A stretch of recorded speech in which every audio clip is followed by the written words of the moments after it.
Good morning, everyone.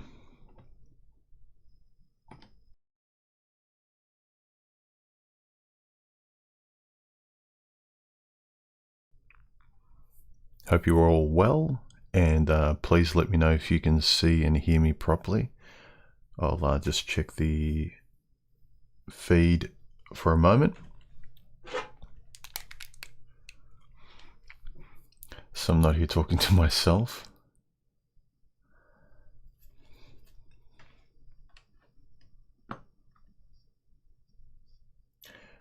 We've got a few people on at the moment, which is nice. Just under 30. Hope everyone's well. I don't think I like the color of this t-shirt. I won't wear it anymore.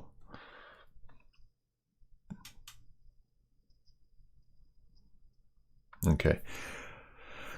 Yeah, I just released a video as well just before the stream related to this chat, so please go take a look at that.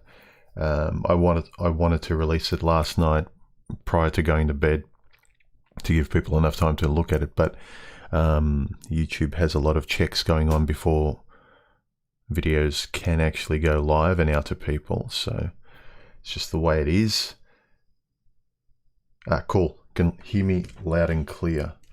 Let me make sure. No, my phone is on silent. All good. You guys, as you ask me questions, make sure you put emojis on them in the live stream so I can actually have a look at them. Let me pop out the chat just so I can see it a little bit easier. There we go. That's better.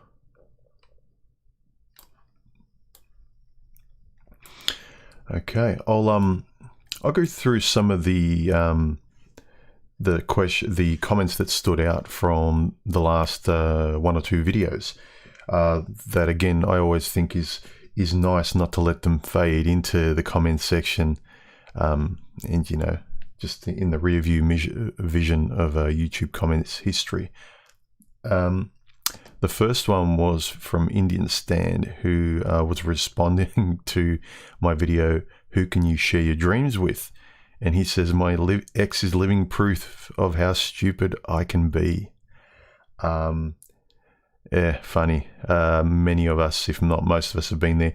But the good thing is, and what's interesting is that I think men can kind of laugh at themselves and be honest like this in public with each other as a way of, a lot of people will hide and say, "I did nothing wrong." But if you can actually go, "Nah, I was an idiot. I did this and this wrong." Yeah, you can point to what the other person might have done wrong too. But if you can do this, if you can sort of point the finger at yourself, that's a lot better for you going forward. Not about them, not about forgiving women, not about not laying blame and responsibility for wrongdoing where it should go, and sharing it around. Because a lot of time it's not wholly, you know, binary, like you're perfectly great and they were completely awful. So I think this is important, is not just having a bit of humor, but a lot of honesty. So I like that comment. Sketch said, in terms of easy women are lying to themselves, I think I mentioned in the video that a lot of women's rationale are perpetually hooking up in their, you know, teens, 20s, and most of their 30s, and then they're ready to settle down and they want a real relationship by the time they're, you know, 40s and 50s. And their rationale is not that they were having fun hooking up, but they were just looking for a serious relationship. They couldn't come across one, but hey, they were just kissing frogs until they found their prince. And Sketch says, yeah, kiss enough frogs and you become one. Well put. Poiter D to when women tell men to keep chasing them. This is a little older video, but quite a popular one. He said, well, as one Polish poet put it, quite understandable that a mousetrap rarely chases the mouse, if ever. Unless the mousetrap is a fox. Anyway, he says, anyway, chasing appealing women is hardwired into men. That's true. there's no need to encourage them to do so. Yeah, this is the thing. All these videos on YouTube, how do you chase women? How to, like game and all this, how to do it. Trying to get men who've made a decision that they don't want to chase women to chase them. Yeah, it's not hard. It's hardwired into us. It is possible, he says, not to chase women, though with great effort to discourage such chasing. It is possible, though, with great effort to discourage such chasing. Yeah. One of the many they talk about life. Life is not easy. It's not just structurally out there, getting up, trying to survive, put bread on the table, pay your rent. But the psychological effort too, not just with others, but people forget within themselves. Whenever people talk about life is hard, sure, and quite understandably, it's primarily with the world you engage with externally, the tactile world. But also the great effort is internally. That struggle within yourself. You've got these desires and you lean into things quite naturally and easily and they feel good, like women.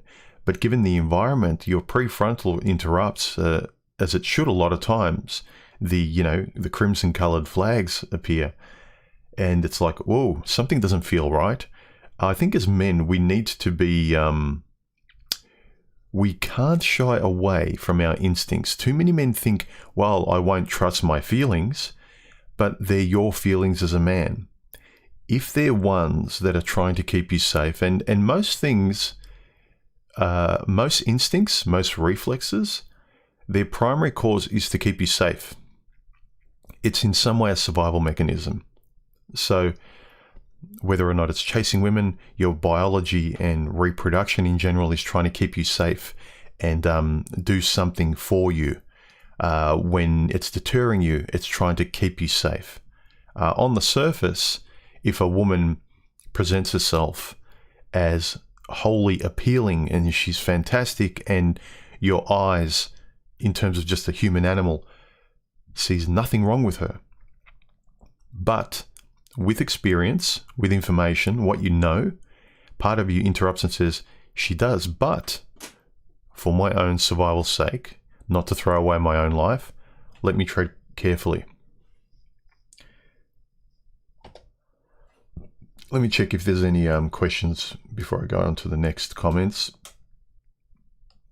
Yeah, don't forget to thumbs up and like the video. Subscribe, guys. Doesn't cost you a thing. It's free.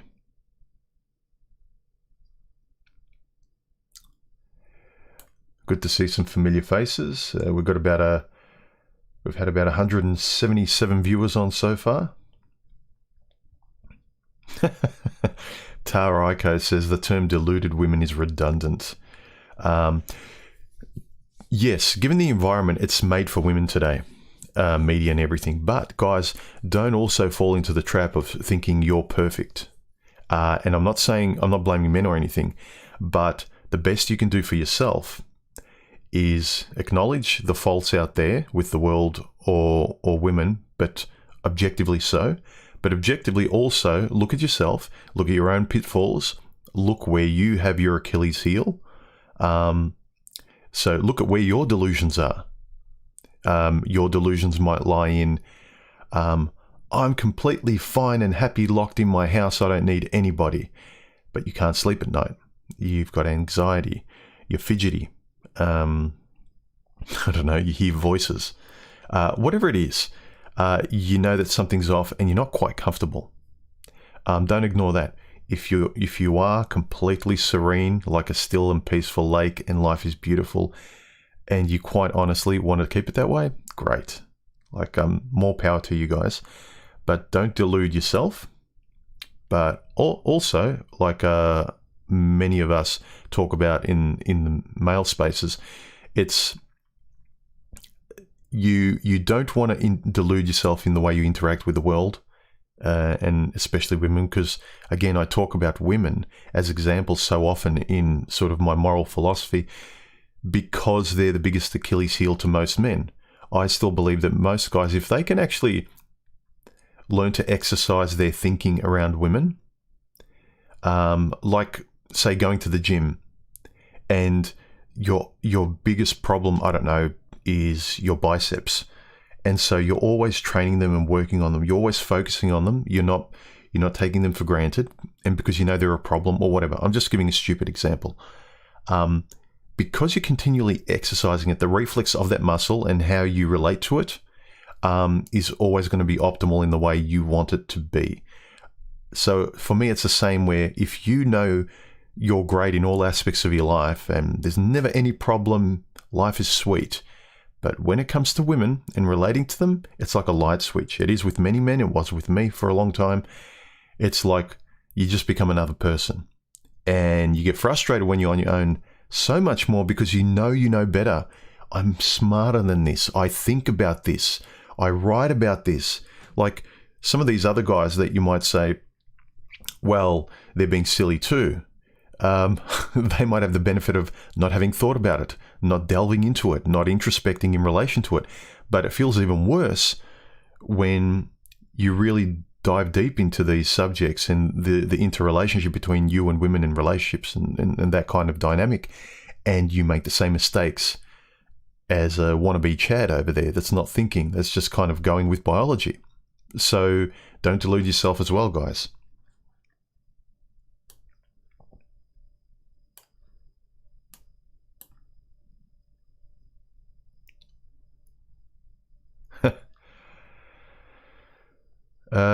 Euro Dollar Trader says men and women are equal until the check engine light comes on. I think he's talking about the little light that readout that comes on in cars.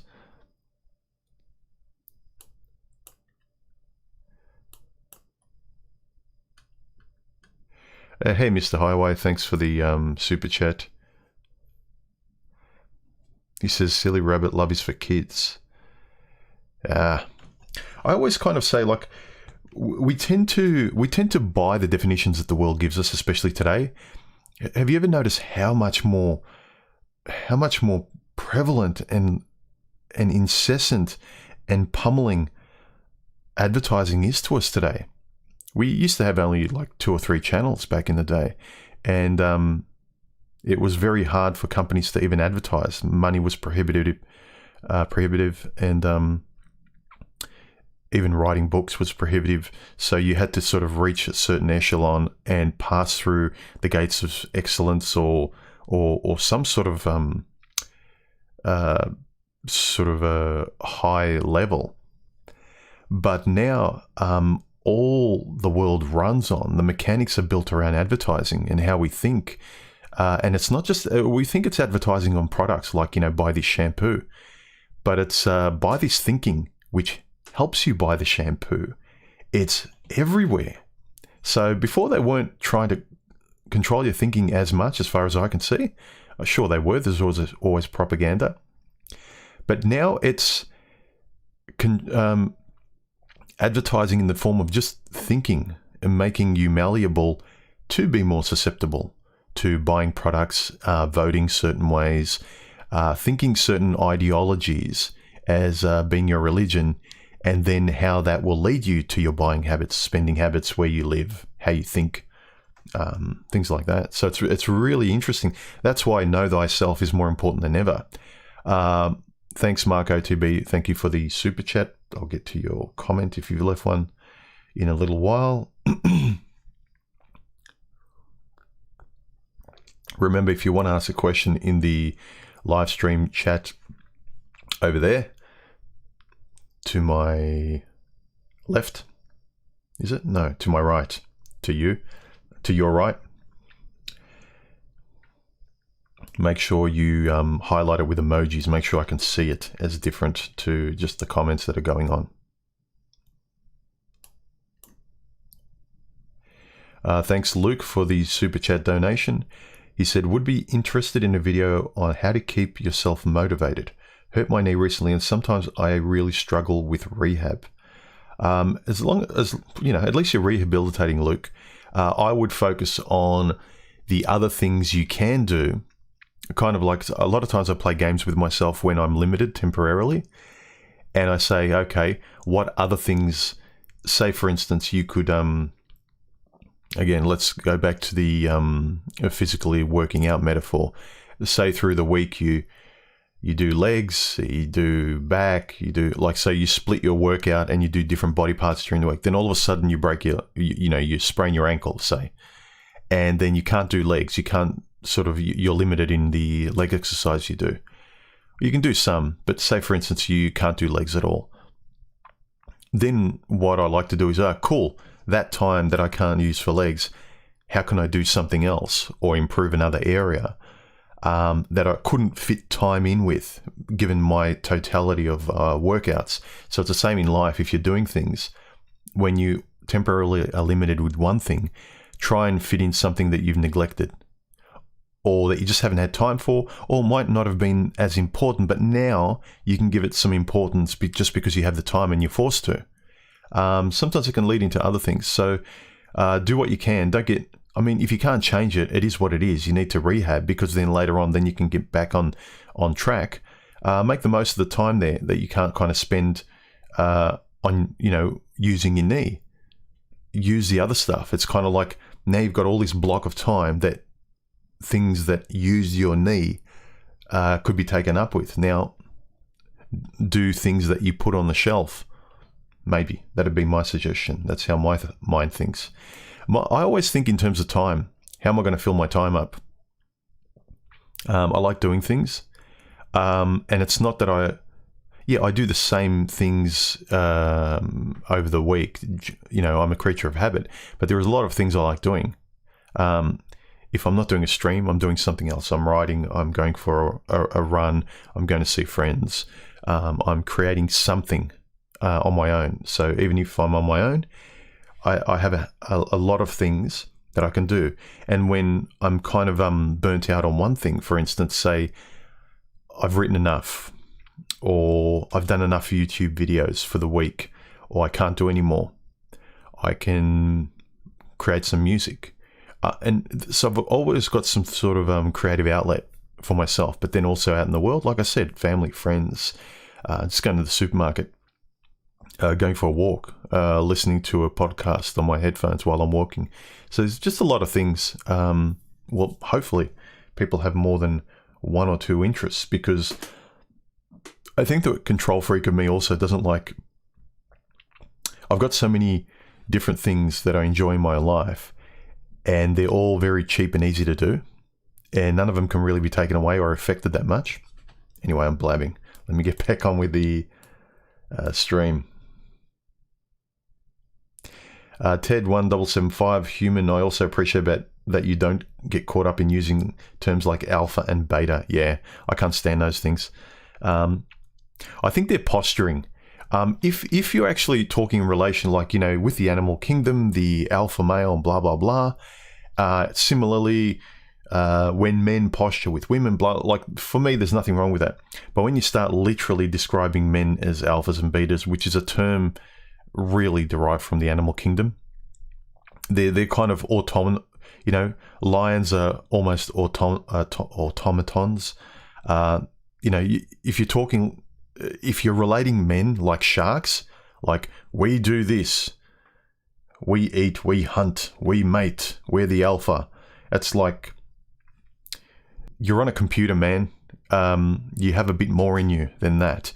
And your problems are more psychological than the alpha and beta. It's kind of almost dumbing down the potential of men, and dumbing down what men, I think, should be and where their freedom lies today and living well lies. If you as a guy think alpha, beta, and having a harem of women will solve your life, given the way girl power controls the world, you're done. If you really posture and you think alpha and beta is the light, you're done. Because the only brains, the only intellect, if you can call it that, that's running the world is girl power, gynocentric, whatever. And yeah, you're going to be feeling good about being a lion. Yeah, good, You've got people who can read and drive cars and you're a lion. Good for you. And you think your life's going to be good. Yeah, and also the alpha beta kind of thing. It just relates to the validation of women, how many women you can get, how much of an alpha you are.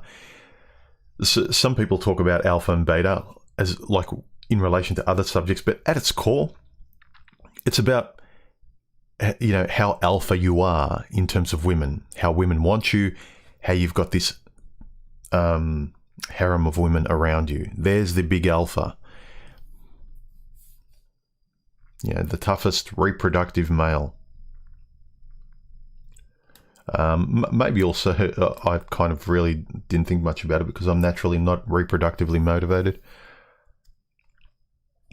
Zone Television says, question, do you think the relationship conundrum that is occurring in the West is a strategic advantage to the CCP in terms of destroying our culture? Yeah, maybe before. I think, what was his name? The Russian ex KGB agent, I think he was. I'm not sure what he was. Yuri Bezmenov or something like that, where he said in the 50s or 60s that girl power with an F, they're useful idiots, and it was like their infiltration was a way of slowly destroying the social moral fabric of the West, and if that's true, they've done it. But yeah, it doesn't surprise me, and it's not one big conspiracy theory. People kind of, you put seeds into places and things grow. It's similar to when people kind of think, when you talk about the system out there, you know, anyone with like, all right, I think anyone that's observing the cause and effect of things doesn't really believe that all these big companies get together. Sometimes they do.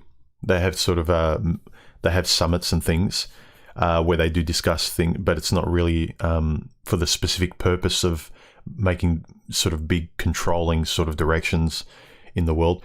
But generally, they all talk and they go to meetings and they run businesses in the same way because they see it works. Okay, it worked for GE. It's going to work for Apple. This aspect works in advertising. So all people in marketing are swimming in the same pools that inform them how to market and what works in business. Similarly, different other parts of business, they do something similar. So they don't have to go to meetings together like in a movie and rub their hands and say how they're going to rule the world. They're just using scripts and blueprints that work today, and they keep adjusting. And the moment one person does something a little bit better, that builds a better mousetrap, creates a better wheel, everyone else starts doing it too.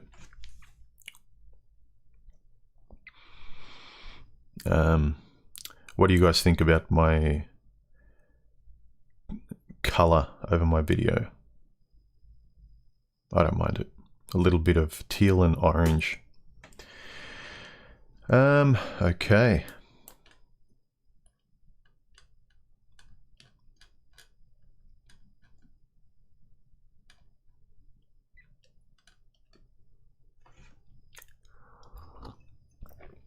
Make sure you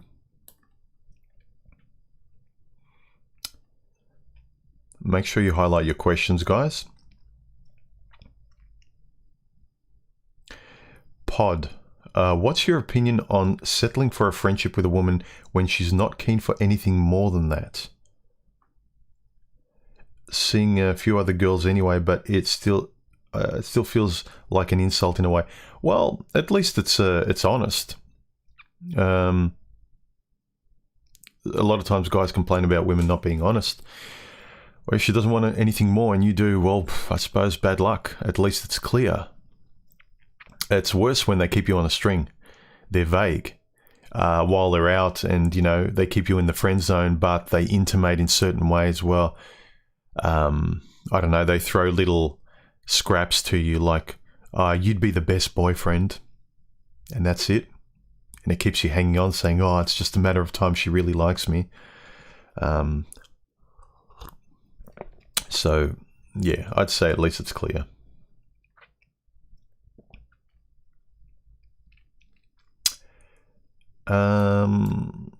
Mark OTB, thank you very much for the donation. He says, good morning. I'm glad I caught your stream. I'm glad you caught my stream as well.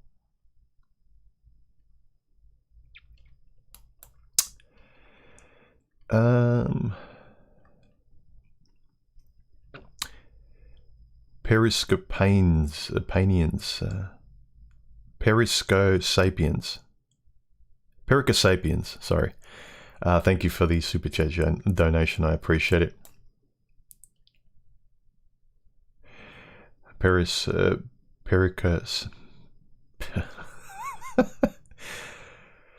Pericosapiens says also, if you had the opportunity to travel into the past and meet your 17-year-old self, what piece of advice would you offer him?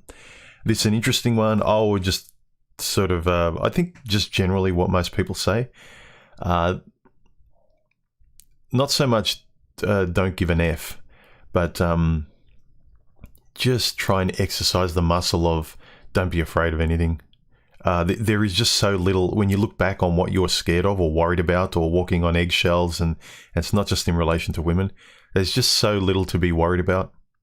And that worry and apprehension and nervousness and just sort of low-level bravery that you should be having and taking little risks and enjoying life and just being yourself and learning and saying what you want to say, fumbling about, not worrying about perfection, just lack of fear. I would really focus on that, not being so afraid.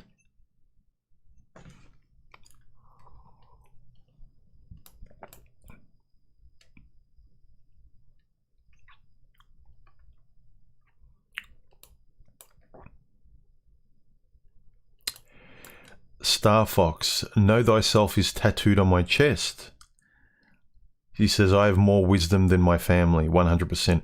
I hope you tattooed know thyself on your chest in reverse, because that's the only way you can read it. Because I don't think it's useful for anyone else. If it's not in reverse, man, I don't want to make fun of you, but I hope you've tattooed it in reverse. But know thyself, definitely one of the most important things that I came to realize, and life started to become better.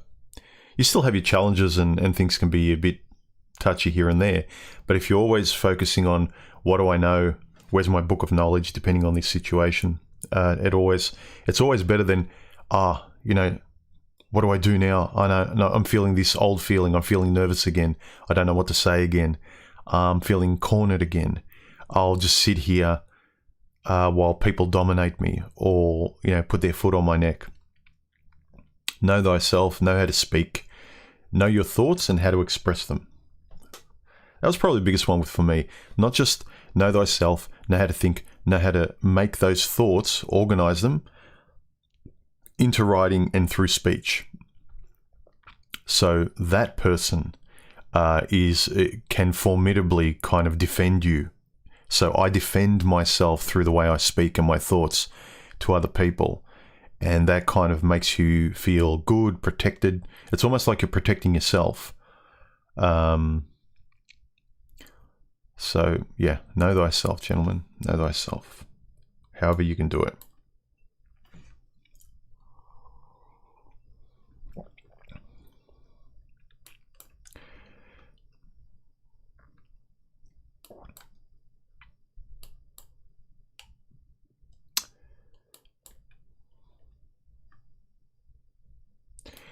Dunstan, hang on. Dunstan says, Human, you said in your latest video that men aren't asking women. It's the other way around, but be intellectually honest about things. That men aren't asking women. It's the other way around. I never said it's the other way around. I never said that women are asking men. I just said that men aren't really asking from memory in that video. I was just saying that by the growth of, say, MGTOW and the rate of marriage kind of plummeting and guys actually opting out of even just dating and being around women, that men just aren't asking women in comparison to, say, our ancestors. And normally, you know, the normal flow of life, like boy grows up, boy's body and nature is attracted to women, men and women get together, they have babies, and so on and so forth. Now, because of the environment and the politics, it's kind of like, oh, yeah, I want this, but no. And so I don't think men are naturally asking women out. I don't think I said that women are the ones now asking men out, and it's turned on its head, if that's what you're saying. Please clarify if that's what you meant.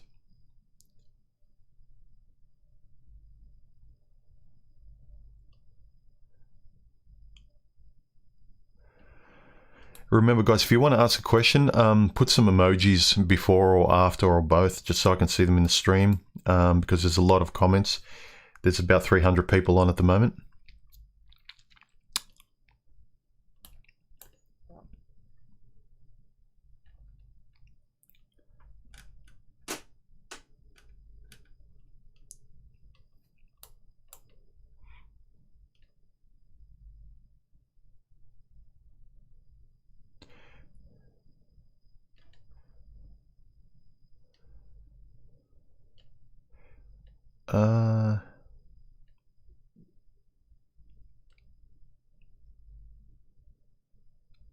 Ted1775 says seeds. Yes, I was talking about planting seeds. There's no big mastermind. There's just a lot of people doing what they want to do to survive, doing what they want to do to take advantage for themselves, and they don't care how they affect other people. They're planting seeds for themselves, for their companies, what works. And if you don't think for yourself, if you don't protect yourself or build things for yourself or structure your life, that you've got walls and boundaries and your low-level Maslow hierarchies are taken care of.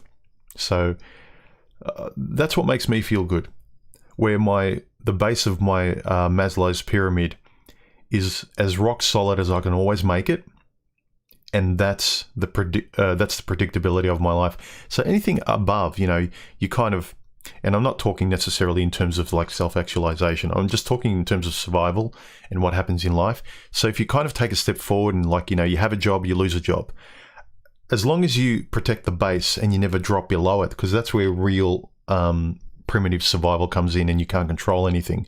You can't think your way out of not having a roof over your head, not knowing where your next meal is going to come from. So if you can keep that as stable as possible, so you can win and lose things, but you're fine, I think that's the best you can do.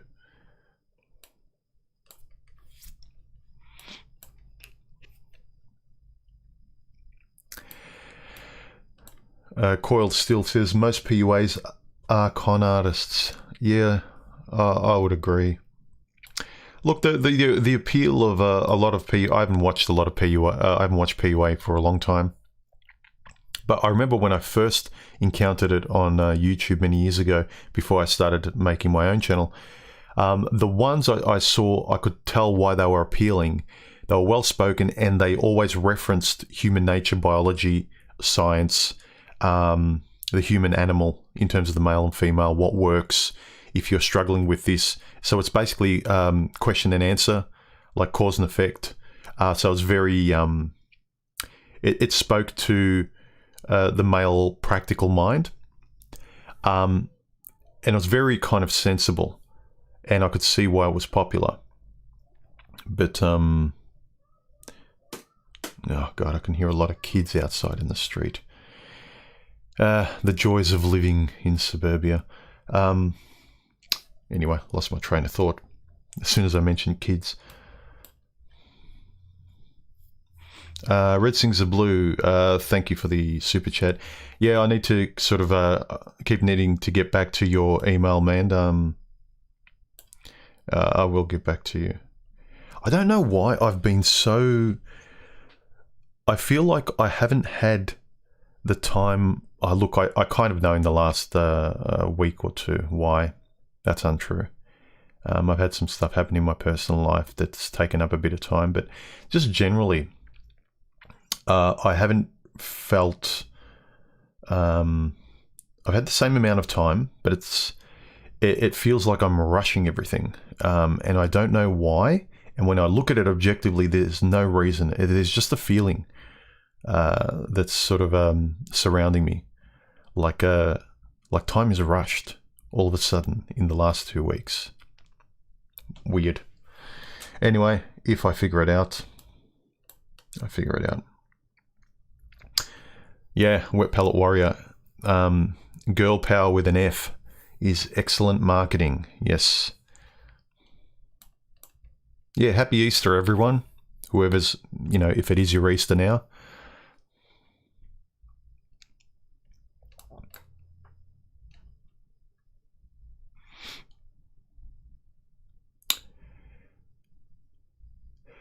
Ricky says the definition of a deluded woman. I think I was mentioning in terms of a deluded woman, I was talking about how ridiculous her view of herself and her expectations in a relationship. It's like, in her mind, love is natural. It's not. I think the way each person specifically structures love is very different. There's no one size fits all.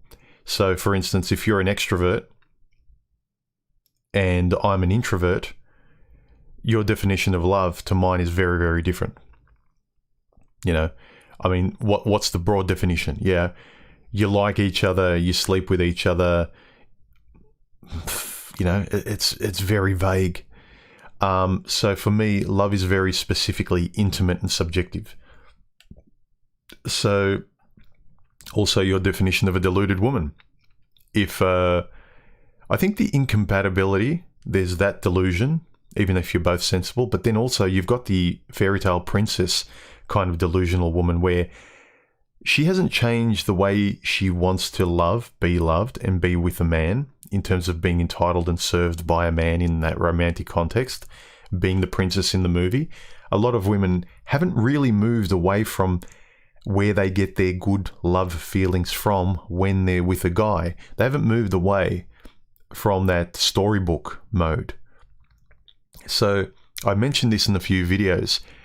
You meet women, you go on dates, and you feel like, oh, here's another woman that wants to play dollhouse.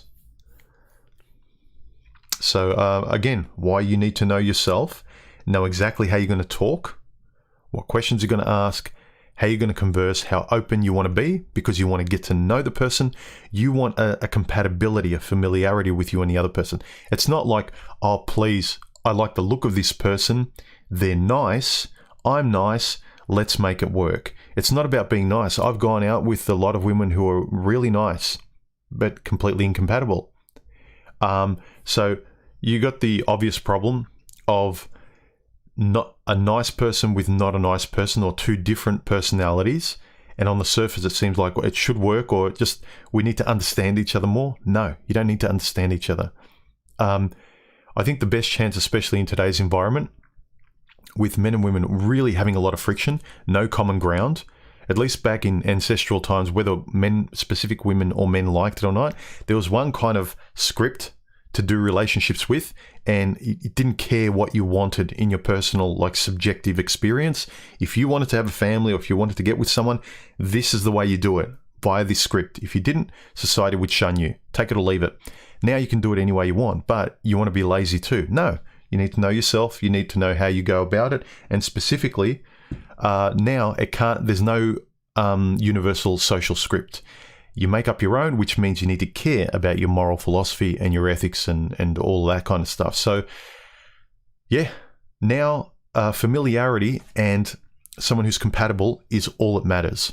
If you think you can get together in terms of long-term or something meaningful, you want to hook up, do what you want, but you're going to have the results of all of that. It's going to wear you down over time. That's what I found, and the more guys I've talked to that just live that lifestyle, you can't really do it for long. It kind of wears you down psychologically.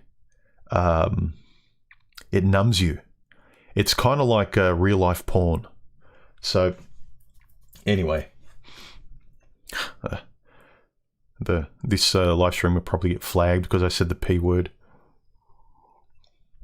It's amazing. You can't say certain words, even in context. Even if you want to talk helpfully to people. No, the word in and of itself, it's not even, you know, you used to say, it's not what you said, it's how you said it. Now even that's gone out the window. How you said things doesn't matter. Interestingly, they probably start censoring words because they're tired of using that phrase to protect the fragile. You don't have to worry about how you said anything because you can't even say the word anymore. Oh, everyone's safe. We talk about vanilla all the time. Isn't that great? Yeah, great. Not for men. We don't like talking about vanilla. We like to sort of dig deep into subjects.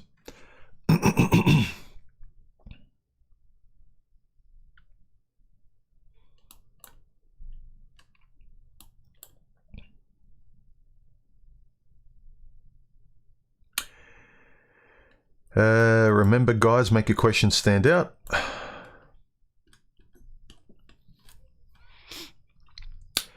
Eddie MGTOW says, what would you recommend to someone trying to get out of the black, PILL, and being stuck on negativity in general?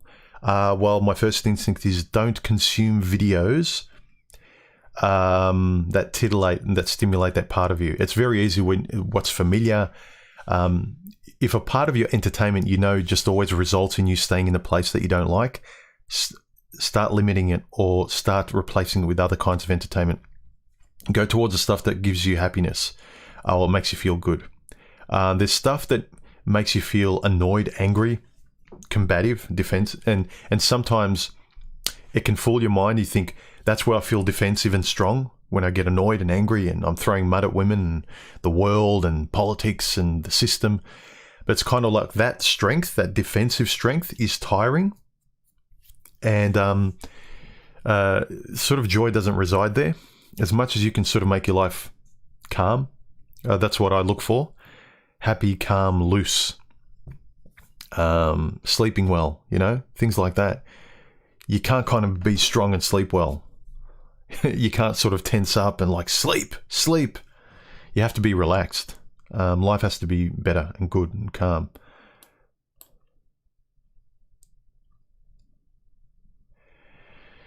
Nameless Nobody, thank you very much for the Super Chat donation. He says, donation to this swirly bokeh fund. For those of you not in the photography camera realm, bokeh is the term for the blurriness, the out of focus area in the background. This camera actually just does it very smoothly, cinematically, where the out of focus is very granular and just fades. Whereas if you see on my normal videos, where you see the background and sort of things, you start getting circular balls of light. That's where bokeh is starts to really get pronounced. But thank you very much for the donation. Always nice to meet a fellow a gear junkie. I should really make 1 or 2 gear videos, because a couple of guys, people might stumble across the videos and just, they might not think anything of my content, but they appreciate the tech aspects of how I go about making my videos, the audio and the video. Mark OTB, yeah, get the likes up, fellas. It's free. Hit the like, subscribe, thumbs up. It's free.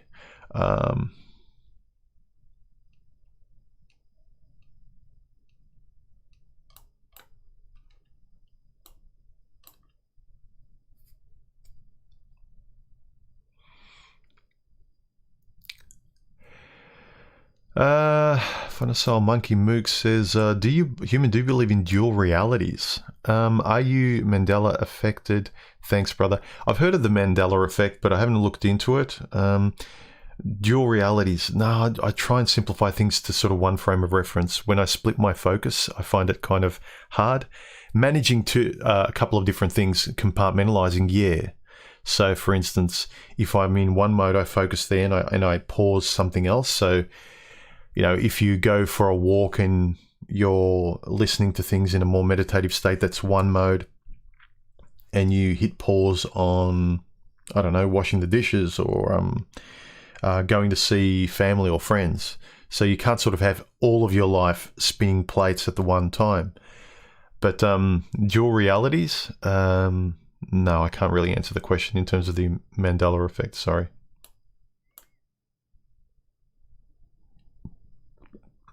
Corey Chang, what are your thoughts on hypergamy? I think I've mentioned hypergamy a lot, sprinkled it throughout videos over the years. So in general, every woman has it. It depends on the specific woman, how much she has values or a moral philosophy where she'll negate or compartmentalize it. Some women have a short fuse where they exercise hypergamy right away. They keep moving on. They don't sort of, they have no real standards by which their feelings just exercise hypergamy. So they're controlled by it. Whereas other women have a level of control or standards until they do exercise hypergamy.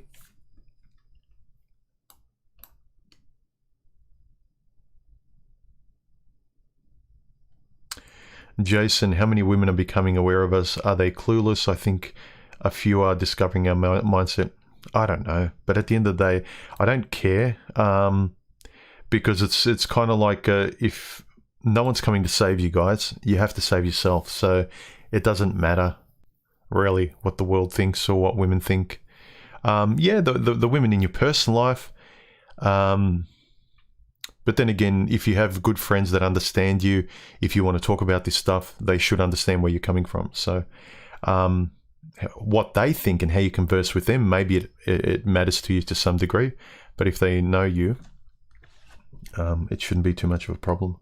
It shows you who your friends are and who you can really trust and talk to.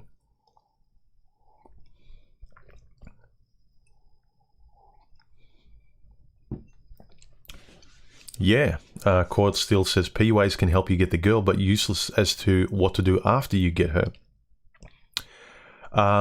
Look, I could be wrong, but the last time I remember watching any PUA material a few years ago, it was basically about the numbers and gaining your confidence as a man. But then again, say you stop being a PUA or you find one girl that you want to date long term, what do? You know yourself in reference to game and picking up and being out there on the hookup scene. But say you've had enough of it. Karu, thanks for the donation, man. You didn't have to, really. He says, I don't see any plates spinning in the background. Karu's a friend I talk to on Discord. Actually, a really great conversation I had with Karu will be coming out very shortly. I think you guys will really, really enjoy it.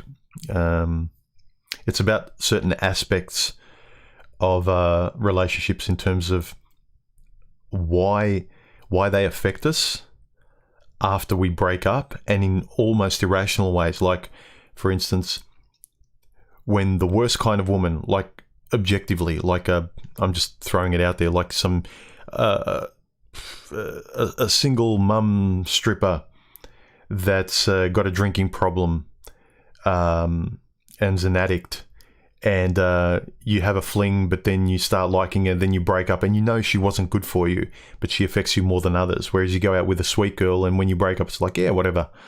Just little aspects of that. Why you feel worse in certain breakups than others, and it doesn't make sense. So we had a really good conversation about that. So that's coming up in the near future. I just need to publish it and put it together, and I'll put it up on my channel.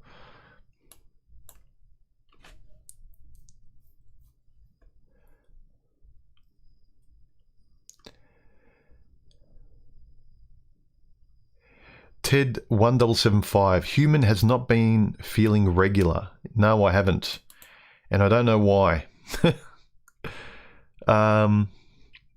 It's more, I'll tell you what it is. It's when I'm sort of doing streams, when I'm doing my videos, I feel normal, but it's kind of the spaces in between my routines and things, that's where I'm feeling kind of a bit out of sorts. I don't know why. Like the going from one thing to another, the link between things I do in my life, that's kind of slow, vague, not as sharp, not as like it used to be. But once I'm doing this, when I'm in a mode, it's the same. I feel normal. So it's a kind of peculiar thing. I don't know what it is.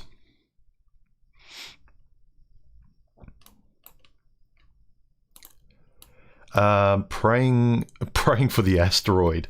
He says, do you think guys will ever be anything more than a commodity again? Well, in a lot of ways, men were always commodities. He says, for every one guy leaving society dating in defiance, maybe temporarily, there are 10 more to sign up for the OF, etc., and push us down. Nah, look, the vacuum's always going to be filled.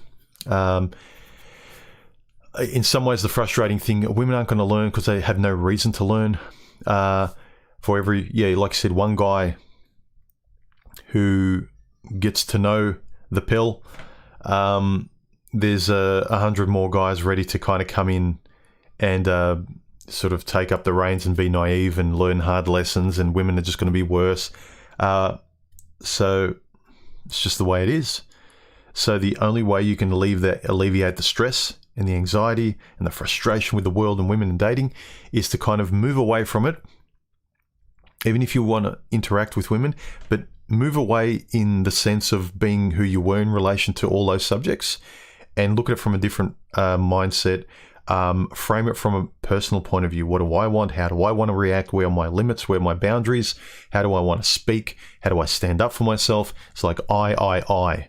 Whereas before, I don't think the I ever really came into it very much with guys. Red Sings the Blues. Thanks for the super chat. He said, "Don't worry, man. Been busy myself." Oh, cool, man. We'll talk soon.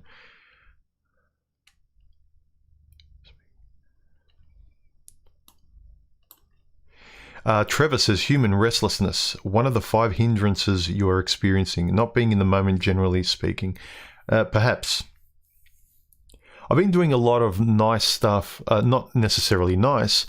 We had the memorial this last week for my father that took a lot of my mental space, but I've been spending a lot of time with my family too and people I care about, but it's been good.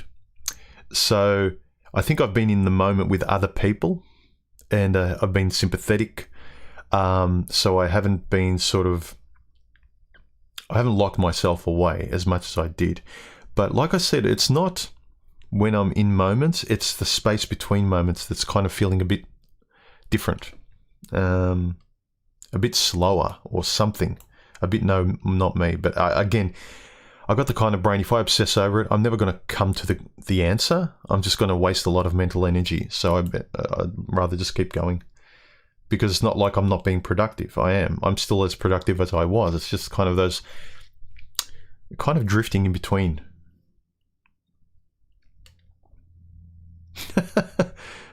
Faunacide Monkey Mooks. Have you ever vaped anything? No. Maybe when the steam from my pasta is going up to my nose. I don't know.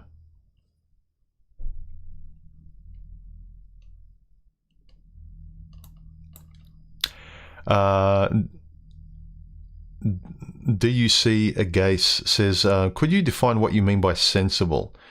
I'd say rational, things that sort of work for you, practical things.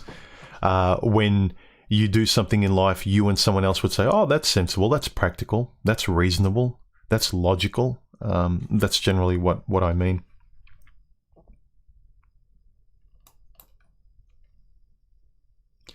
Mexican Man and Cheese, thank you for the super chat donation. He says, just turned 32 and I like clockwork in getting calls from ex-girlfriends and friends wanting to catch up, asking, so how's life? It's been pretty funny. Yeah, and I suppose with guys these days, with social media and being so interconnected, and you've always got the past connected to you through Facebook. Whereas before, I think it was harder for my generation, and before you had to make a real effort and expose yourself as being rejected. If you were an ex kind of knocking on your door or calling you up saying, how's things? It will be very obvious. But now with social media, we float in and out. We're all socially connected. So now a lot of people get away with, oh, I wasn't trying to get back with you. I'm just saying hello. Oh my God, you're overreacting. Whereas they're hoping that, you know, if something does open up again, they would say yes, they would want to catch up. But the smart guy or girl would kind of go, yeah, but why? I know why you want to catch up. Yeah, it is funny. I'd imagine there's more people these days that are getting the ex messaging them back saying, so how's life? Let's just catch up as friends. It's like, yeah, why? We weren't just friends. We passed the point, then we broke up, often in not nice ways. And what's the point of catching up? What, don't you have any friends? I mean, if you clearly didn't resolve to be friends after you broke up and you genuinely stayed friends, yeah, I would question that. But it's up to every guy. Some guys think, well, all I liked was the sex, and if she's up for just that, fine. But I don't want to get back with her. But again, it can be dangerous. Let's say she was a crazy ex-girlfriend. She's going to be a crazy current hookup, and given the reasons you broke up with the person, do you really want to even do that anymore? Look at the tranquility in your life. Will it get messed up? Is it worth it? What's the price you're willing to pay?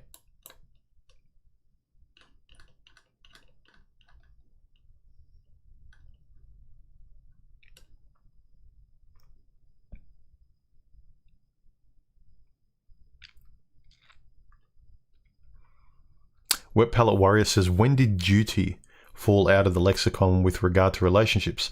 Husband and wife once had duty to one another, the family and the community. Selflessness is now the baseline. Yep. Selfishness is now the baseline, sorry. Yeah, it's all about you. And this is the thing, language distorts people.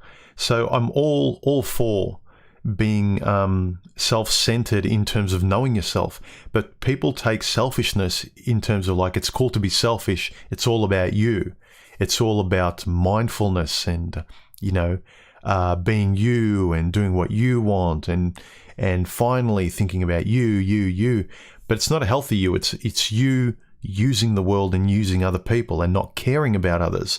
It's you foregoing the golden rule. It's you not caring about treating others like the way you want to be treated. So it's that hypocrisy. You can't just be selfish and say, well, I want to treat people like this and I don't care how I reciprocate. Because then you ask them, well, would you like to be treated the way you're treating other people? And they say, tee, not really. But, you know, if people don't like me, that's their problem. It's like, no, if you wouldn't like you, then it's your problem too. If you want to lock yourself away, fine. But if you're treating people like crap, the way I look at universals, cause and effect, is like if you treat people like crap, I have no qualms about people treating you like crap in return. I mean, you shouldn't, because it's a waste of energy, but you shouldn't be surprised about being treated the way you treat other people. You can't ask for someone to treat you nicely while you don't care about them. You can't, as a guy, saying, oh, women always treated me this way, but then you're not really talking about the way you treated them, or you know what I mean? Just kind of fair, cooperate. And I think that's a big reason why a lot of guys love Stoicism and that kind of philosophy, because it's consistent. What works one way works the other way. There's a balance to it. And I think that's one of guys' main frustration.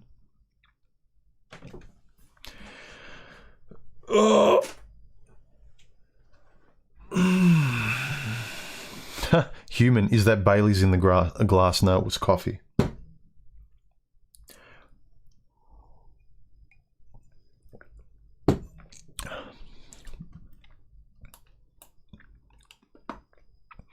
Alexander says, Human, do you believe that power to men is freedom to do anything he wants, whereas power to women is the ability to control others? In some respects, yes, because women's power is covert because of her passive nature. She gets what she wants indirectly. Whereas a man, power to do what he wants in terms of freedom, yeah, but you can't escape the consequences of doing what you want. So, yeah, do what you want, but there's cause and effect.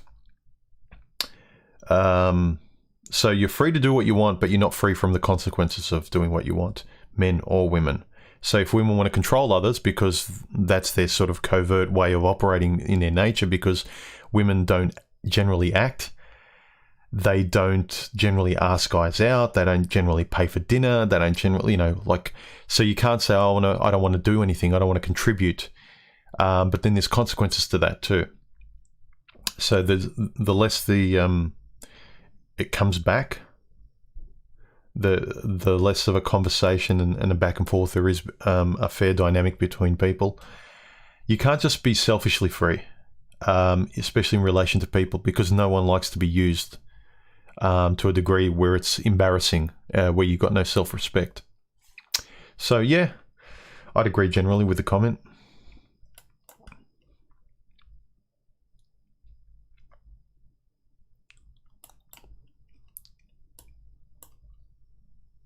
We've been going for about an hour, people.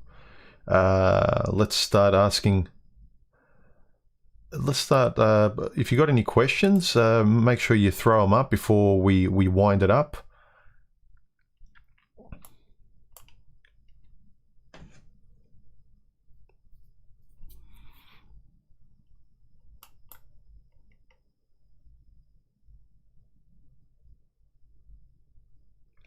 This is an interesting point. Phonocide Mookie Mook says, females often have children to actually have a friend who cannot leave her. Yeah, she'll never be alone with a child. Most women don't do well being alone, the majority of them. Yeah, you've got exceptions, but, there's general common traits with a man and similar common traits, not similar, but female-specific common traits with a woman.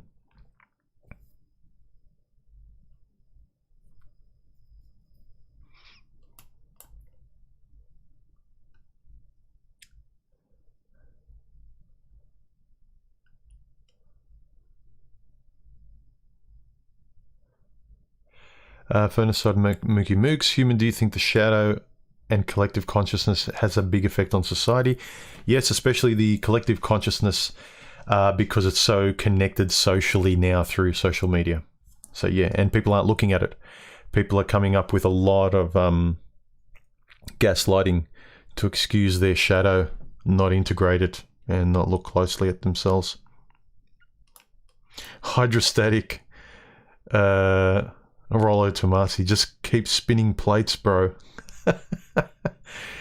Look, my personality, I can't spin plates. I like simplicity in my life. I suppose if you got no hobbies, you're not interested in anything, and women are the only thing you're interested in, I suppose those guys have to fill up their time with something, and it's the only thing they're interested in, but it comes with so much stochastic unpredictability. I couldn't do it. I like tranquility and predictability too much. I like routine in my life, and spinning plates with various different women's all that aspect of my life that gives me comfort, just goes out the window. Sure, you can go on holiday with women, so to speak, like hook up for a week or two. Like I'm talking in terms of personality like mine, but to live in that space. I've talked about the metaphor of holiday. I can't live on holiday. I can go on a holiday for a week or two, but I want to come home. I know where home resides. And with a woman, home resides in a long-term relationship if I was to have one. So guys that can just spin plates for 5, 10, 15, 20 years and they get used to that mode. My first thing is, man, get a hobby. But for a lot of guys, the hobby is women. I don't know.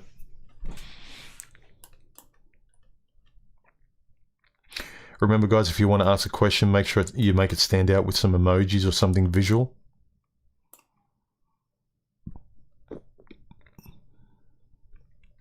Yeah, this is a good point. Wet Palette Warrior says, PUA is like a fishing lure that can change its colors. You don't know yourself any better than before. You just learn the ability to shapeshift. Yeah. Oh, this works. This works. Oh, I caught something. But it doesn't have the calming effect of fishing, though. It's like you're going out in high anxiety fishing. Phonosol Monkey Mook says, daddy issues are massive everywhere. Yes. And mummy issues with guys. Even I had a bit of that in certain ways when I was younger, wanting most women to feel a hole in that part of me, and I didn't even know it.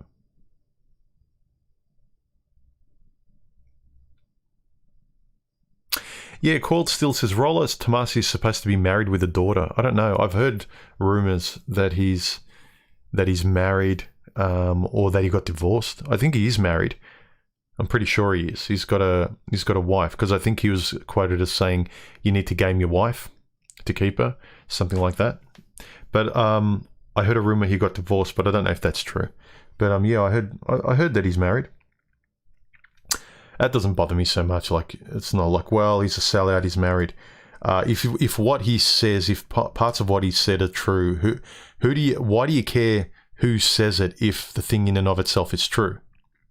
Like, I talk a lot about sort of human nature and marriage and the natural state of what men and women want and how they act.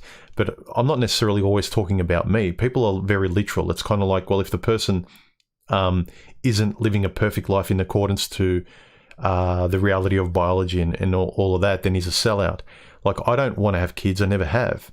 But I've often talked about the natural state of like what men and women want. They want to have kids, they want to have families, and I've made a lot of videos in terms of why things don't work, why it's hard. It doesn't mean I'm not always talking about myself, but I try and acknowledge what's generally true and real.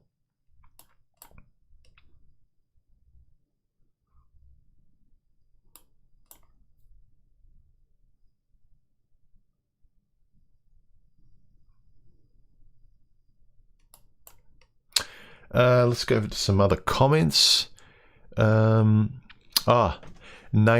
an older guy. I loved his. I wanted to put his whole comment in here relating to my video, Why Relationships Are Harder with Age and Immovable Feast. That was a video a while back. It was quite popular.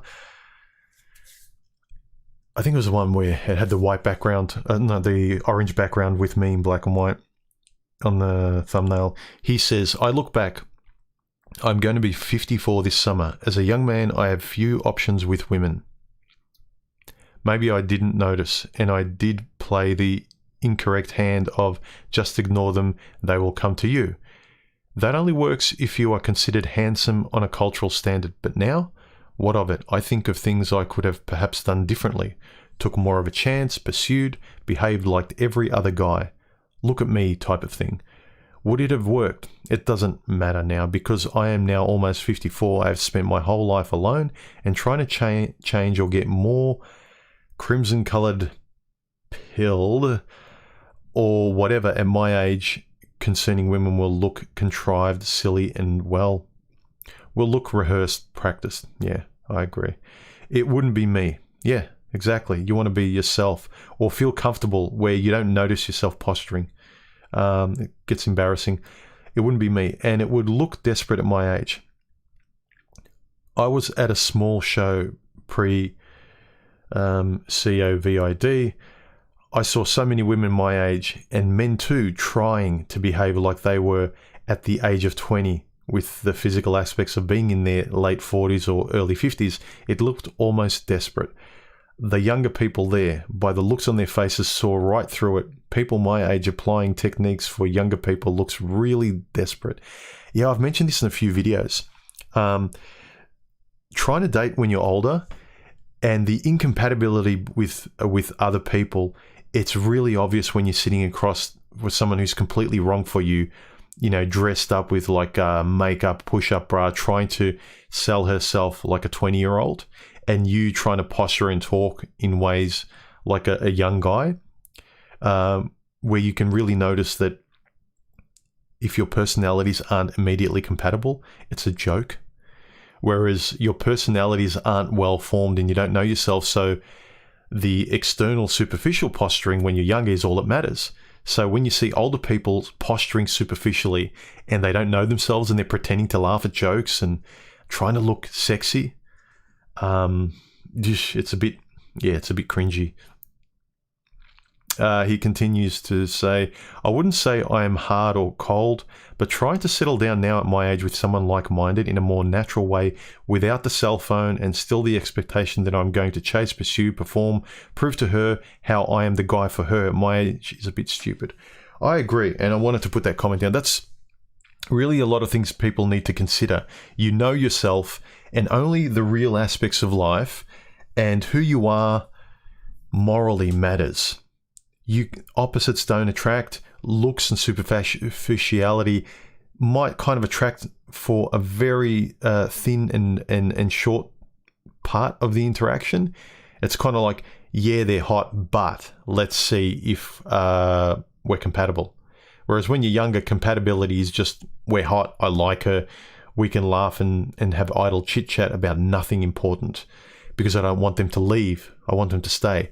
Whereas now it's like, I want them to leave if they're not compatible. I mean, at least that should be what's going through your head. So,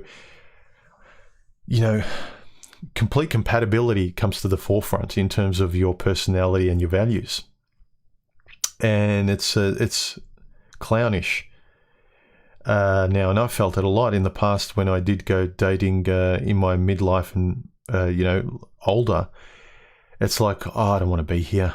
I want this to be over. And there might be a completely, attractive person. They're fine, but they're not my kind of fine. Like I said, I'm more of an introvert and I'm going out with a more extroverted, gregarious woman that I've been there. I've dated these wild, incompatible women that it's hard work, and not necessarily because there's anything wrong with them, but we're so different. It's basically they're trying to pull you into their outgoing lifestyle and you're trying to pull them to stay home and watch a movie, or you want to talk and they've got nothing to say. You really have to be very, very similar the older you get for anything to last. And I get where you're coming from, because you want things to last, so they might as well last with you on your own, with the family and people you already know in your lives, or you're happy with them living their own lives. You just don't want any stress. You want tranquility, and you know where tranquility lies. And when you're sitting across a coffee table with some single mum that doesn't like men, who's got an underlying girl power sort of a religion in her speech, and she doesn't like her exes and she's always blaming them and all this, and you can sort of see the writing on the wall, you really don't see tranquility in the person sitting across from you from a coffee. And then all of a sudden it's like, well, it was really nice getting to know you. Well, yeah, we'll keep in touch. And then the keeping in touch is the next SMS that's like, nice meeting you, but all the best. Don't think you're for me. Bye.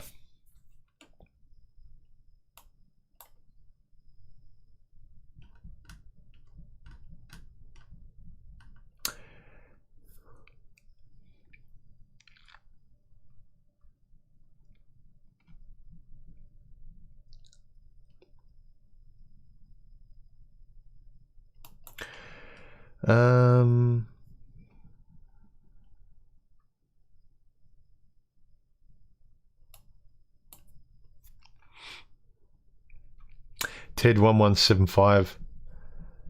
Sorry, Fonicide Mookie Mook says spelling the word is spell plus ing, placing a spell when speaking. Yeah, it's in a little way, you subconsciously you put a spell on the person while you're talking, and if the spell of how you're speaking and communicating captures a person's attention, and there's something meaningful coming, you're almost like snake charming a person. And it's dangerous with today's sort of media and lexicon, where they snake charm you really well, and you're snake charmed in relation to fear, what you can and can't say as a guy. So learning how to spell, speak, your grammar, how you communicate is really important to your survival as a guy, because you're really limited and subdued and censored in a lot of ways. So for your own sake, learn how to think, speak, spell, grammar. It's one of the few little things that are going to help you survive and make sense of the world around you.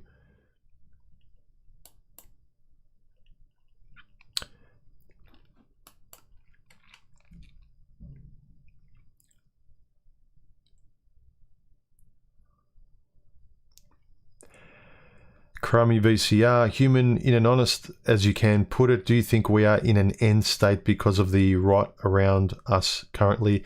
No, it's a big adjustment. I don't think things are going to kind of, the lights are going to get turned out with the human race overnight. I think we're just kind of adjusting.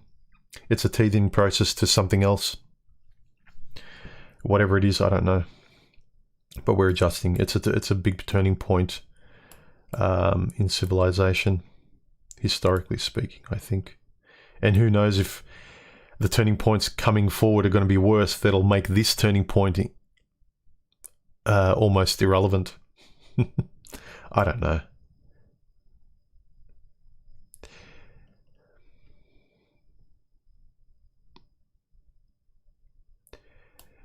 Make your questions coherent, guys.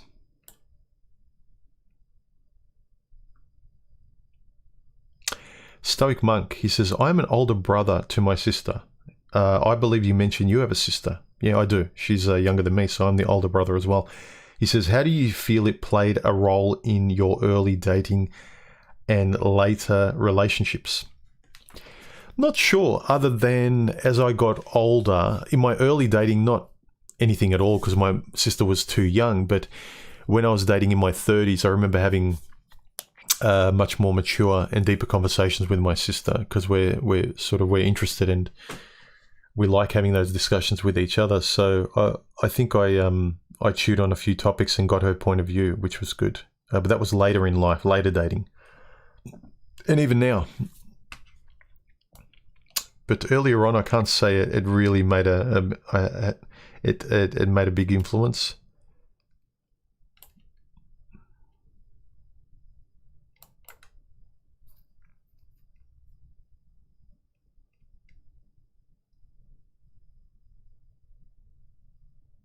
Ted1775 says, Human, can you please speak about what you always say about seeking a mate that has the qualities of a friend? Quite simply, the values of a friend. When look at how comfortable you feel with a friend that naturally, like, you can trust. Over time, you learn to trust. You know their character. You know when they're joking. You know when they're serious. You're never walking on eggshells. They never make you feel guilty. They're not really holding you to ransom with anything. Much, much different. You can start to pinpoint what about your friend you like. You start to write down things, and it's kind of like, well, start being observant in those qualities with a potential partner too, because the only way you can have anything long term, because there are some friends I really value, but then there are some good friends I couldn't live with. So it's even more pertinent to have a good friend in a potential long-term mate. Imagine spending so much time with them, even if you don't live with each other, because a lover you're going to spend a lot of time with. And if you can't spend a lot of time with them, what's the point? So you're going to really love hanging out with them like a friend. Whether or not you pinpoint those specific things, do you feel good hanging around with them? Even if you don't want to analyze, if you feel uncomfortable, if you feel like you can't spend a lot of time with them, you got to be honest about that.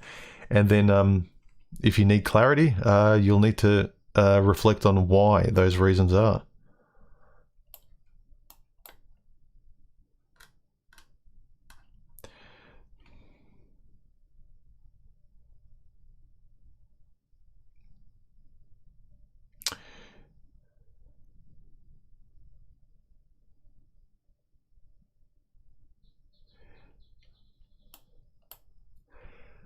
Paying for the asteroid. Do you believe in men's biological clock? I don't buy men's rising SMV. I'm 33 and I don't believe a greater than 30-year-old woman wants us predominantly. That being said, 30 plus women have a biological clock. Her biological clock is my biological clock. Yeah, men look, men can reproduce later in age, but to say that men are just as attractive as when they get older as they were when they were younger, it's not that true. Put it this way, when they say, well, men can get women because they've built wealth and now they've got their house and their car and they can still reproduce, then they can get these young women. But why are they wanting you? At least when women were young and naive and they didn't know themselves, they could know you. You can get with them naively. And if you got familiar with them and they invested enough time, it would be harder for them to leave for frivolous reasons. And also, if you had a personality that paid attention to why you love that person when you're young, even if you didn't know yourself, there would be less chance. So even when I didn't know anything when I was younger, I still wouldn't try and make a stripper into a girlfriend. But I would just trust my judgment in terms of like, I feel good around this person. I really enjoy spending time with them. I want to hang around them all the time. They make me feel good. They don't make me feel guilty. Later on, you start having answers to these questions and you pay attention and you're conscious about them. Whereas before I wasn't conscious, but I always had good instinct to how I felt around the person. So, yeah, later on, like you can kind of say, yeah, I've got status, security, money, and I can get a young girl. But then, I don't know, I actually couldn't call it I couldn't legitimately say I loved the woman I'm with if I knew that I couldn't love her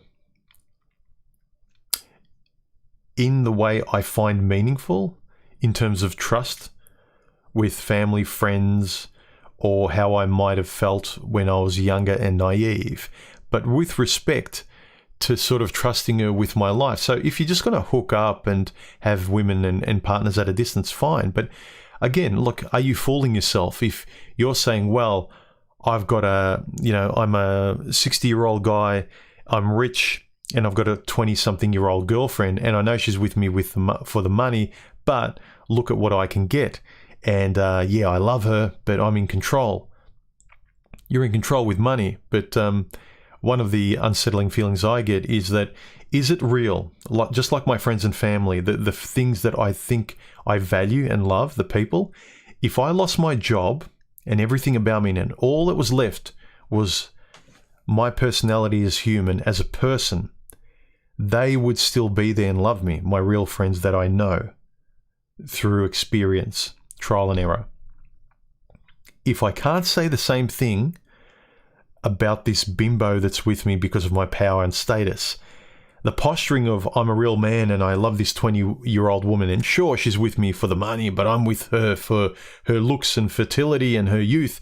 It's like, yeah, but if anything left you and all you're left with is the person you are, you know, your friends and family will stay there. It's like kind of like, that's a lot of BS posturing right there. So anyway, there's my roundabout answer. Look, if you're with a person and you know the score, like, you know, you go to an escort, you know the transaction, you're paying, she's with you as long as you're paying, cool. If you're fine with that, live with it. But don't kind of say, I love her and she loves me and these are the parameters. Fine, but isn't it funny how her, the biggest part of your life, or the person you spend the most time with, or you put on this pedestal the most, or who's injected in your life the most, as soon as you lose superficial things and you're left with just you, the person, they're no longer there. They're just like all the superficial stuff, the products and the cars and the houses and the money. They're not really part of you.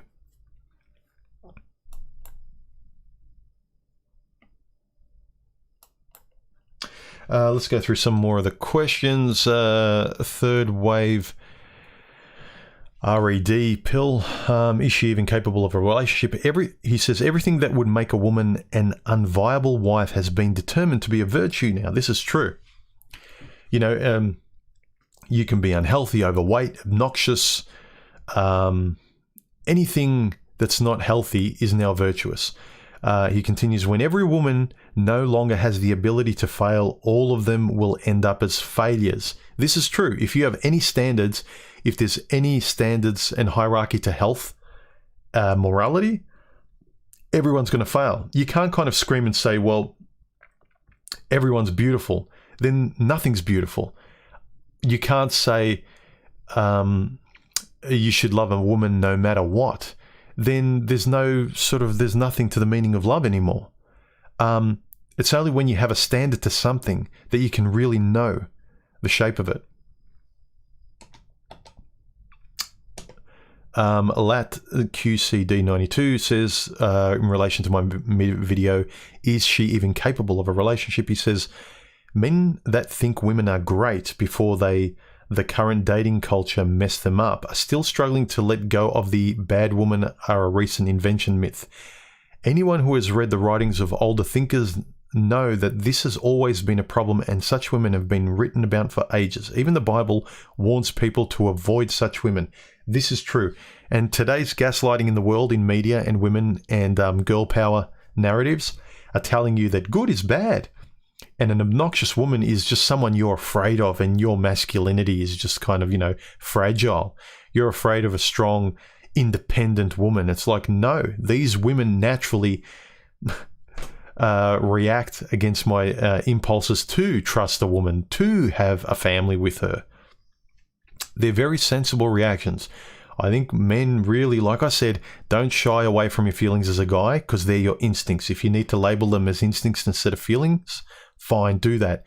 But a lot of our natural impulses, not just us wanting to be with women, a lot of men will say, well, that's natural. It's also natural, your instincts that are saying this woman's danger. So pay attention to those things too, guys. Captain Bob Smiley says, in terms of my video, is she even capable of a relationship? He says, the dog you feed is the one who gets stronger. The more you indulge in a bad habit, the harder it is to break that habit. Yeah, so if you hook up all the time, that's the dog you feed. That's what becomes stronger. That's going to become your personality. Like a relationship I recently had in my past, she never had a serious relationship in her whole life, and she finally wanted to settle down in a real relationship. And the dog she fed was the casual, forever free, traveling person. And it's very hard for those people to try a different mode, even if you want to. If you're someone who's struggled with exercise and dieting all your life, and you really try to, it's going to be harder for someone who's been exercised in that mode all the time. I don't like, and I'm not disparaging anyone who finds it hard to keep fit or dieting or whatever. I have always been obsessively disciplined in structuring myself in terms of diet, exercise. I'm very much a control freak. And so I've always made a routine of exercise and diet and everything. Even my favorite food. If the doctor said, it's going to mean the end of you in 10 years, I will sever the cord instantly. It won't be, I'll have a last pizza or whatever tonight and then I'll quit pizza tomorrow. I will give it up instantaneously. I've got that kind of personality, but that's peculiar to me. So, yeah, whatever dog you feed is the one who gets stronger. Don't fool yourself. Don't think that I can hook up for 20 or 30 years, especially the ladies, and I'm using ladies sarcastically, because that's the person you come out of the oven baked as. You come out of the oven in your 40s and 50s as the promiscuous woman. That's the baggage you have. And you might want to be fit. It's like the person, you can't fool yourself. I was having this conversation with somebody that, yeah, it's true. You can't help who you are when you're young. But when you're young and naive, you need to, everyone knows what right and wrong is, what healthy and unhealthy is. Yeah, you can eat donuts for a bit, but realistically, you kind of have to talk to yourself like a parent too and say, like, if I keep living and eating unhealthily, if I keep dating and relating to women unhealthily, if I keep hooking up, it's like the person who doesn't take care of their health. If you're a couch walrus and you're sort of eating 20 pizzas a day and you're going, yeah, whatever, I can do it. I don't feel any effects. I'm just having fun. I'm just waiting until I feel like getting healthy. Nature and time doesn't care. When you get to 40 or 50, sorry, the effects of 20 or 30 years of eating like that is catching up with you. I don't care. Sorry, not me, but nature doesn't care. what you want. It only cares what you do. It's the same when you meet a woman. It's like she can talk about being this or that, or too nice and too kind and being perfect for you. But you have to pay attention to how she acts, how her words and actions contradict each other, how her lifestyle contradicts what she's saying, especially her recent past or long-term past. So it all matters, and that's why being conscious about how you act, how you speak, what you observe, reading between the lines, not being paranoid, but being, skeptical, is much more rational, especially if you're trying to navigate the world today, where the world and women and everyone are collectively trying to use, certain parts of the world and certain people, especially guys. So yeah, pay attention, guys. Anyway, that was a good one. We've been going for an hour and a half. Cool. I reckon I can actually end for once a live stream at the an hour and a half mark for once. When things are going good, I just keep the stream going. But unless there's any kind of last questions, guys, sorry if I've missed out on any, but really I pay attention to the stream and the comments that have emojis on them and something that makes them stand out, and I assume their questions. Otherwise, the rest I assume are just you guys talking amongst each other, which is great.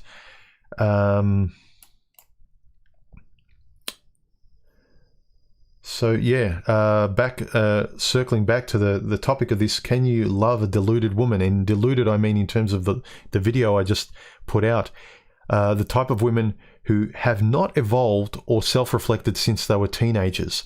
They're still living in the dollhouse. They're doing the romantic storybook fantasy of Cinderella, and they're just this perfect little princess that doesn't think about their values, why they're worthy of a man, why they should be loved, or why they're even made for a relationship. They just think, I'm here, give me a relationship.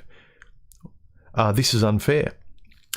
So that's what I mean about deluded. When you know you're trying to fix your delusions or your naivety as a guy, you've made this mistake, you've gone out with this single mother, you thought you could be the nice guy, but you really can't because you keep giving and giving, but you're not getting back, or you're not getting back what is you, because sometimes you go out with the wrong person, or again, I sort of like with me, single mothers or people with lifestyles that are incompatible with me, they might be consciously thinking they're giving to you, but they're not giving what you need, and to you it's almost invisible, or you appreciate it, but it's like, yeah, whatever, but that's not me.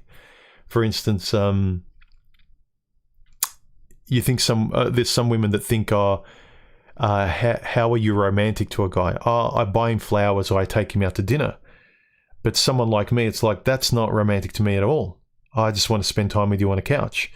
I'm a very low-key homebody kind of person. So there's a lot that comes into being with someone who's delusional. In their world, they're not delusional, but the incompatibility and trying to make it compatible and force a square peg into a round hole. It can be delusional on both your parts, but especially keep an eye out for what's delusional for you guys. With any kind of relationship you have in life, like I said, anything or anyone is a relationship. You could be trying to have a relationship with ways of being or women in or women you want to relate to that you just superficially you want them, but unless you know what you want, you just want a biological pull, and you're frustrated because it's not in line with your nature. It's not in line with what you do when I want women isn't at the front of your vision. You want to be as relaxed, open, and clearly seeing things for what they are and enjoying life as you are with family and friends and when you're on your own enjoying life. You want to get to that point when you're in front of potential dates, if you still want to date. But that's when you're in front of women and dating where it makes comfortable sense because you're rejecting what doesn't make sense, that's what you want to get to. And so all the stuff I talk about self-reflection, that's why I think it's vitally important. You can't just stumble into relationships and hooking up with women with game, because it just leaves you too vulnerable, and it leaves you tolerating personalities and paying too much for just, you know, a bit of sticky friction.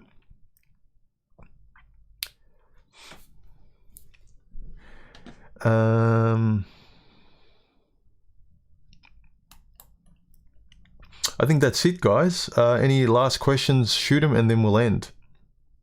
Yeah, Mark OTB, drop some likes before you finish up, guys. Subscribe. It's all free. Thanks for tuning in. I had a good time. And I'll catch you on the next video. And don't forget to check out my latest video I just dropped a couple of hours ago. I'll talk to you really soon. Have a good one, guys. Good night or good morning, or good afternoon, depending on where you are. Bye.